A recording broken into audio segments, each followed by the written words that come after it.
దేవుణ్ణి నమ్ముకోక ముందు మనం ఎన్ని రకాలైన ఇక్కట్టులు పడ్డా యేసు ప్రభు దగ్గరికి వచ్చిన తర్వాత ఒకదాని వెంట ఒకదాని తర్వాత మరొకటి విడిపించబడుతూ ఆశీర్వదించబడతామండి. మనము దేవుని యొక్క ఆశీర్వాదానికి వారసులం. ప్రియులారా, ఇంకా దారిద్రతను అనుభవిస్తూ ఉన్నానంటే, ఇంకా పేదరికాన్ని అనుభవిస్తున్నానంటే, ఈ బ్రతుకుచున్న నీ జీవితంలో నువ్వు నీతిమంతునిగా ఉన్నప్పుడు నీ ఇల్లు ఎలా ఉంటది?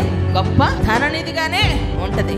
ఇల్లు ధననిధిగా లేకపోవటానికి నేను నీతిమంతుడిగా ఉన్నానా, ఆయన ప్రేమించే వ్యక్తిగా ఉన్నానా లేదా అనేటువంటి విషయాలు మనం తెలుసుకోవాలి. ఆయన ప్రేమిస్తే మనం ఏం చేస్తాము? ఆయన ఆజ్ఞలను కైకొంటాం. ఎన్ని విధాలుగా నేను ఆయనలో నిలబడ్డా నాకు ఇంకా ఎందుకు కలిసి రావట్లేదు అని అంటే, దేవుని యొక్క నిధిలోని కంట నీ రాబడి అంతటిలో 10వ భాగమును తీసుకొచ్చి ఎక్కడ పెట్టాలట?